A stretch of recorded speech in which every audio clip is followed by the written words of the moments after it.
1997年、神戸市須磨区で当時14歳の中学生が小学生5人を次々と襲い、2人を殺害した連続児童殺傷事件が起きたのだ。切断された頭部が中学校の正門に置かれていたというあの榊原事件よね。どうもずんだもんなのだ。どうも四国メタンよ。今回はこの事件の全貌を発生から逮捕までの経緯とともに丁寧に解説していくのだ。被害者のこと、そして遺族の方々が今も訴え続けていることもしっかり伝えていきたいわ。後半では僕とメタンでなぜ14歳の少年がこれほどの犯行に至ったのか、その背景と社会が見落としていたものについて深く考えていくのだ。少年法の問題や事件が社会に残した傷についても私なりの見解を話していくわよ。この事件で命を奪われた山下彩香さん、そして梶敦さん、2人のことを忘れないためにも最後まで見てほしいのだ。被害者のご家族は今も声を上げ続けているの。その思いを受け止めながら見てほしいわ。チャンネル登録とグッドボタンもぜひよろしくなのだ。コメントで感想や意見も聞かせてもらえると嬉しいわ。それでは解説に入っていくのだ。事件の全貌しっかり追っていきましょう。楽しんでほしいのだ。でも決して軽い気持ちで見るわけじゃないわよね。これは実際に起きた悲劇なのだから。そうなのだ。亡くなった2人の小学生と今も傷を抱える遺族のために真剣に向き合っていくのだ。一緒に考えていきましょう。まず最初に知ってほしいのだ。この事件では少年が殺害した男児の頭部を切断し、自分の通う中学校の正門前に置いたのだ。正門に？それって誰かに見せるために置いたってこと？そうなのだ。口には犯行声明文まで挟まれていたのだ。なぜ当時14歳の少年がこんな行動に至ったのか、今日はその全貌を追っていくのだ。被害者のことから教えてもらえるかしら。まず最初の犠牲者となった山下彩香さんについて話すのだ。彩香さんは事件当時10歳、小学4年生の女の子だったのだ。10歳、まだまだこれからの子供ね。彩香さんは活発で友達思いの女の子だったと伝えられているのだ。1997年3月16日、彩香さんは昼過ぎに近所を歩いていたのだ。普通の休日の昼間に何の変哲もない路上でということね。そうなのだ。当日は春の穏やかな日差しが降り注ぐ午後だったと伝えられているのだ。彩香さんがその路上を歩いていたのは午後0時25分頃のことだったのだ。もう一人の被害者、梶敦さんのことも教えてもらえるわ。梶敦さんは当時11歳、小学5年生の男の子だったのだ。敦さんもまた近所のマンションに住む活発な少年で、友人たちの間でも人気者だったと語られているのだ。5月24日に行方不明になったのよね。そうなのだ。1997年5月24日午後2時過ぎ、敦さんは須磨区の路上を歩いているところを少年 A に声をかけられたのだ。その日を境に敦さんは二度と家に帰ることはなかったのだ。ご家族がどれほど心配されたか胸が痛くなるわ。ではここから事件の経緯を順を追って話していくのだ。この連続事件は1997年2月から5月にかけて神戸市須磨区の須磨ニュータウンで起きたのだ。閑静な住宅街で起きたのよね。そうなのだ。地下鉄妙谷駅の南方に広がるベッドタウンで、当時は子供たちが普通に外を歩いていた地域だったのだ。少年 A はその地域に住む友ヶ丘中学校の3年生だったのだ。加害者は地元の中学生だったのね。最初の事件は1997年2月10日午後4時35分頃に起きたのだ。路上で小学6年の女児2人がゴムのショックレスハンマーで後頭部を殴られ、1人が重傷を負ったのだ。これが最初の事件なの？しかも凶器がハンマーだなんて。この時点で被害者の父親は、犯人はブレザーを着て学生カバンを持っていたと証言し、近隣の中学校に生徒写真の閲覧を求めたのだ。しかし学校側はこれを拒否したのだ。拒否したの？その時に動いていればこの事件を防げたかもしれないのに。まさにその通りなのだ。あの時点で対応していれば第2、第3の事件は防げたのではないかという批判が逮捕後に噴出したと報じられているのだ。当然よ。あまりにも無責任だわ。そして1997年3月16日、第2の事件が起きるのだ。この日、少年 A は午後0時25分頃に須磨区の路上で山下彩香さんと出会ったのだ。彩香さんが被害に遭った日ね。この後、事態は急転するのだ。少年 A は右手に八角弦嚢を握り、彩香さんの背後から近づいたのだ。彩香さんが振り返る間もなく、少年 A は渾身の力でその頭部を叩きつけたのだ。鈍い衝撃音が春の午後の静かな路上に響き、彩香さんはその場に崩れ落ちたのだ。少年 A はその場を立ち去り、わずか10分後の午後0時35分頃、今度は近くの歩道で小学3年の女児にも刃渡り約13センチの栗子刀を向けたのだ。刃は女児の腹部を深く刺し、女児は約2週間の重傷を負ったのだ。少年 A は血のついた凶器を所持したまま、住宅街の路地を抜けて自宅へと戻っていったのだ。彩香さんはその後病院に搬送されたが、7日後の3月23日に死亡したのだ。同じ日に2人を。しかし彩香さんは1週間も意識が戻らなかったのね。彩香さんの父親は後に式の中で、娘が病院のベッドで過ごした7日間のことを振り返り、何度も呼びかけたが目を開けることはなかったと語っているのだ。言葉もないわ。そして事件は5月に入り最も衝撃的な局面を迎えるのだ。1997年5月24日午後2時過ぎ、少年 A はスマクの路上で梶敦さんを見つけたのだ。その後どうなったの？少年 A は敦さんに声をかけ、通称タンク山と呼ばれる丘の上へと誘い込んだのだ。タンク山はニュータウンを見下ろす小高い山で、ケーブルテレビのアンテナ基地局が立っていたのだ。近所の子なら普通について行ってしまうかもしれないわ。この後事態は急転するのだ。山頂近くのアンテナ基地局のそばまで来た時、少年 A は突然敦さんの首に両手を回したのだ。敦さんは必死に抵抗し、手足をばたつかせたが、少年 A は力を緩めることなく締め続けたのだ。やがて敦さんの抵抗は止まり、山頂に静寂が戻ったのだ。少年 A はその場に遺体を置いたまま一度山を降りたのだ。翌5月25日、少年 A は再びタンク山に戻り、敦さんの遺体を切断するという行為に及んだのだ。そして5月27日の未明までの間に、切断した頭部を自分が通う友ヶ丘中学校の正門前まで運んだのだ。頭部の口には榊原生徒と名乗る犯行声明文が挟み込まれていたのだ。もう言葉にならないわ。1997年5月27日の早朝、通行人がその頭部を発見し警察に通報したのだ。これが事件発覚の瞬間だったのだ。まさか学校の正門に登校してきた生徒たちが見てしまったかもしれないわね。通報を受けた警察は直ちに捜査を開始し、5月24日から行方不明だった敦さんのものと確認されたのだ。マスメディアを通じてこの衝撃的な事件はすぐに全国に報道されたのだ。しかも犯行声明文まで用意していたなんて計画的だったのね。さらに6月4日には犯人から第2の犯行声明文が神戸新聞社に郵送され、報道はさらに過熱したのだ。声明文には僕はもう殺しを止めることができないという文言も含まれていたと伝えられているのだ。自分から犯行を認めるような内容を送りつけてきたわけね。警察はこの声明文をもとに筆跡鑑定や聞き込みを重ね捜査を進めたのだ。マスコミが報じていた犯人像はがっちり体型の30代から40代の男性というものだったのだ。それが実際には14歳の少年だったのね。そうなのだ。1997年6月28日、警察はスマク在住の少年 A を逮捕したのだ。友ヶ丘中学校の3年生、当時14歳という事実が明らかになると、日本社会は2度目の衝撃に包まれたのだ。まさかここまで幼い子がという驚きが日本中に広がったのね。ここからは少年 A という人物について詳しく見ていきたいのだ。彼は神戸市須磨区に住むごく普通の家庭に育った少年だったのだ。普通の家庭だったの？表向きはそう見えていたのだ。しかし家庭の内側には複雑な問題が隠れていたのだ。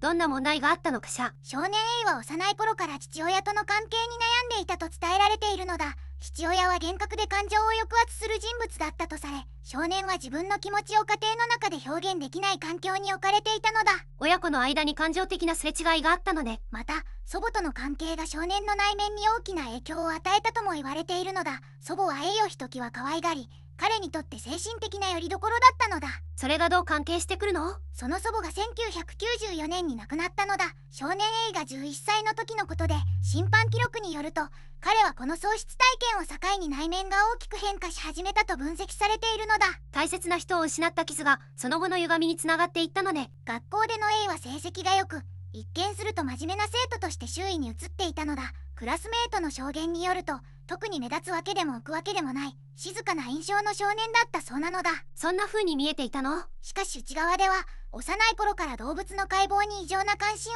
持っていたのだ。近所の猫やカエルなどを捕まえて解剖し、その様子を日記に詳細に記録していたと伝えられているのだ。それは明らかに普通じゃないわ。周囲は気づかなかったの？そこが問題なのだ。家族も学校もこの異常なサインを深刻なものとして受け止めることができなかったのだ。少年は表の顔と内側の世界を巧みに切り離して生活していたのだ。サインはあったのに誰も気づけなかったということね。また少年は殺害への衝動や人を殺すとどうなるのかという思考を中学生の段階で日記に綴っていたのだ。その日記には加害行為によって快楽を得ることへの明確な記述があったと報告されているのだ。日記にそこまで書いていたの？審判でこの日記は重要な証拠となったのだ。動機について神戸家庭裁判所は加害行為により性的な興奮を得るためと認定しているのだ。つまり快楽のために子供たちを傷つけたということよね。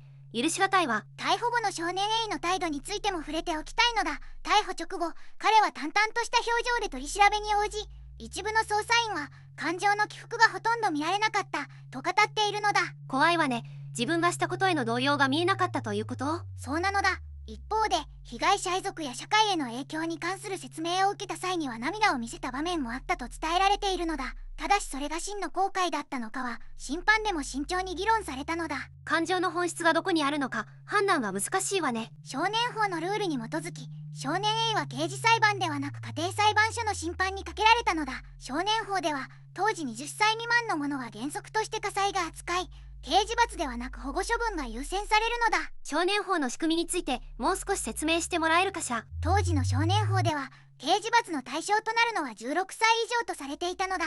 14歳の A はこの規定により少年院送致の対象となり、死刑や懲役といった刑事罰を科すことができなかったのだ。14歳だからといってあれだけの行為に刑事罰が及ばないというのは社会が納得できなかったのではないかしら。そうなのだ。この事件は少年法の在り方を問う大きな社会的議論を呼んだのだ。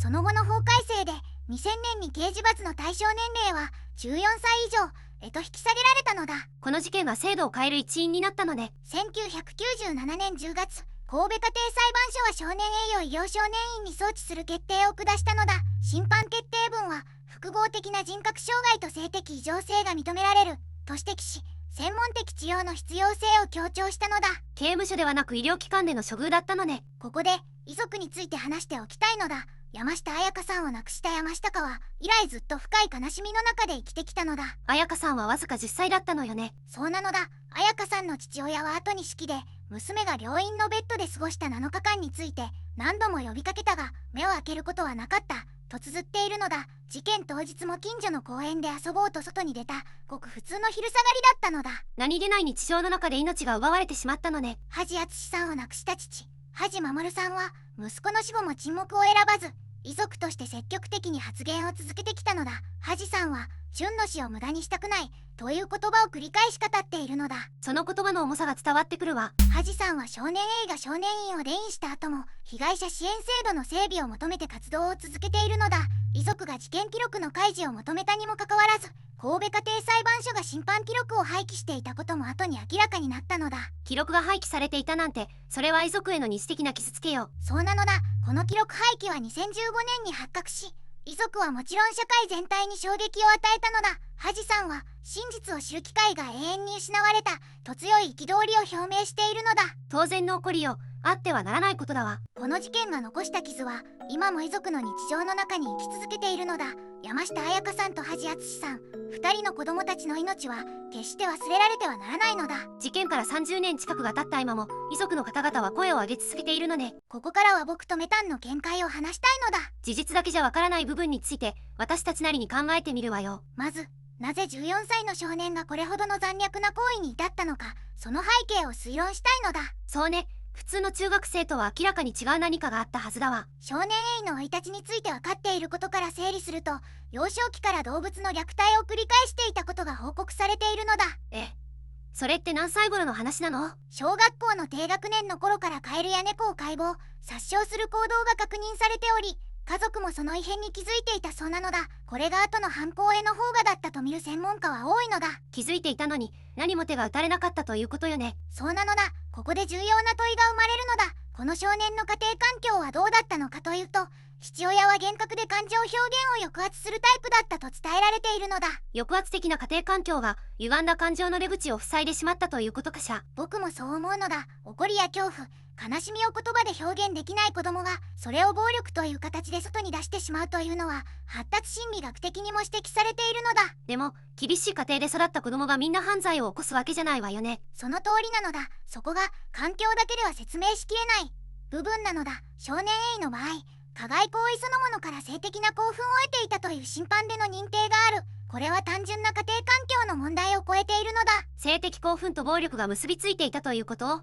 それはもう別次元の話ね。そうなのだ。この点に着目すると反社会性パーソナリティ障害やサイコパシー傾向の可能性が浮かび上がってくるのだ。他者の苦痛に共感できず、むしろそれが快感の源になるという特性なのだ。ただ少年審判の段階でそういった診断が下されていたのかしら。審判では愛情遮断症候群や人格の発達障害が指摘されていたのだ。完全なサイコパシーと断定されてはいないが、共感機能に深刻な問題があったことは認定されているのだ。じゃあもしあの家庭がもう少し感情を受け入れる場所だったら違う結果になっていたかしゃ。まさにそのif仮説は重要なのだ。もし少年が幼少期に適切なカウンセリングや感情教育を受けていたら、暴力衝動が別の形で消化されていた可能性はあると思うのだ。でもそれは結果論よね。当時の日本にそういう早期介入の仕組みがあったかどうかも問われるわ。そうなのだ。1990年代の日本では子どもの問題行動に対して学校と家庭で解決するものという意識が強く、外部の専門家が介入する文化が根付いていなかったのだ。動物虐待という明らかなサインがあったのに見て見ぬふりをされていたということよね。学校でも異変を示すサインはあったそうなのだ。しかし内向的な子という程度の認識にとどまり、深刻な危機として捉えられることはなかったと伝えられているのだ。その認識のズレが5人の子供たちの被害につながったと思うと本当に辛いわ。僕はこう思うのだ。少年 A の場合、環境と素因の両方が重なっていたのだ。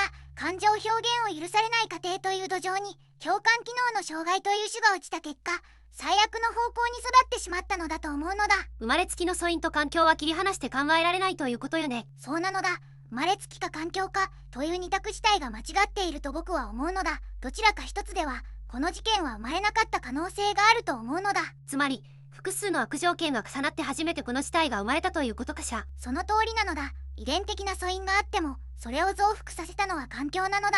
逆に言えばどこかのタイミングで介入があれば連鎖を断ち切れた可能性があると思うのだ。でもそれでもなぜ小学生を狙ったのか、なぜあそこまで残虐だったのかという部分は環境論だけでは説明しきれない気がするわ。僕もそこに引っかかりを感じるのだ。弱い相手を選ぶという行動パターンは支配欲と無力感の裏返しだという見方ができるのだ。自分が家庭の中で無力だったわけ、さらに弱い存在を支配することで自己を確認しようとしたのかもしれないのだ。それはある意味とても歪んだ形の自己防衛なのね。そしてもう一つ注目したいのが犯行声明文の存在なのだ。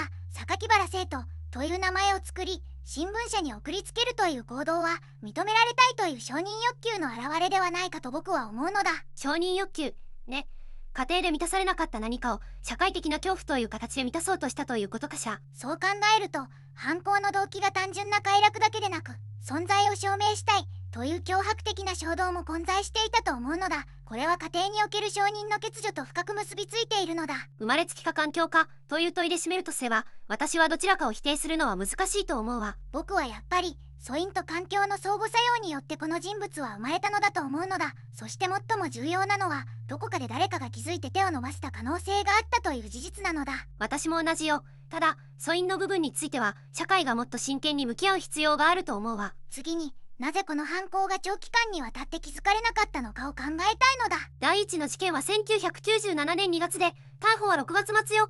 約5ヶ月間誰も少年 A にたどり着けなかったわけよね。第一事件の直後、被害女児の父親が近隣中学校に生徒写真の開示を求めたのだ。しかし学校側は警察を通してほしいと拒否し、警察に届け出ても開示されなかったのだ。その時点で何らかの対応ができていたら第2、第3の事件は防げた可能性があったということよね。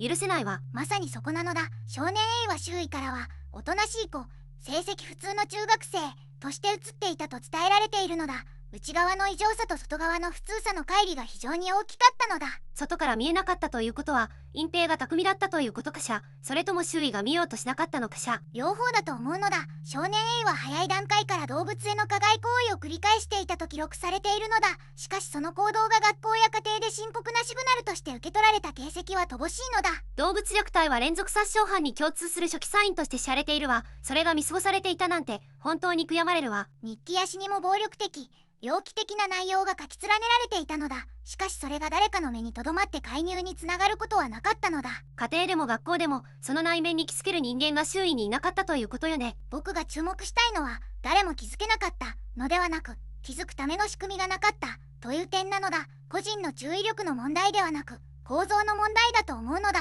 構造の問題ということはどういうことかしら。当時の学校には生徒の異常行動を専門的に評価できるスクールカウンセラーが全国的にほぼ配備されていなかったのだ。1997年当時はまだ試験的導入段階だったのだ。つまり見つけたくても見つけるための人材も制度も整っていなかったということね。さらに言えば少年 A が通う中学校の教師が変わった生徒と感じていたとしてもそれを報告できる公式なルートが整備されていなかったのだ。問題が見えていたかもしれないのに報告するシステムがなかった。それは社会全体の失敗と言えるわよ。僕もそう思うのだ。そして次に社会構造批判として考えたいのだが、この事件は少年法のあり方も根本から問い直すきっかけになったのだ。少年法によって少年 A の本名、顔写真は当初一切報道されなかったわよね。それ自体は少年保護の観点から理解できるけれど、ただ被害者遺族の立場からすると非対称性の問題が生じるのだ。梶敦さんの父である梶守さんは実名と素顔を晒して息子の死を訴え続けたのだ。加害者は守られ、被害者遺族は傷を開いたまま訴え続けなければならない。それがどれほど苦しいことか想像するだけで辛いわ。梶守さんはその後純の会を設立し、被害者支援制度の改正を求めて活動を続けているのだ。犯罪被害者等基本法の成立にも遺族たちの声が大きく貢献したのだ。遺族が社会を変えるために動かなければならなかった、その現実が制度の不備を物語っているわね。この事件を機に少年法も改正され、刑事罰の対象年齢が16歳以上から14歳以上に引き下げられたのだ。しかしそれだけで十分だったかどうかはまだ議論が続いているのだ。厳罰化で抑止力は生まれるのかしら。そもそもこのような犯行を事前に防ぐには厳罰化だけでは不十分じゃないかという気がするわ。僕もそう思うのだ。厳罰化は事後的な対応であって、早期発見早期介入こそが本質的な解決策に近いと思うのだ。早期介入といえば具体的にどの段階で介入できたと思う？少なくとも3つの機会があったと思うのだ。1つ目は動物虐待行為が周囲に知られた時点なのだ。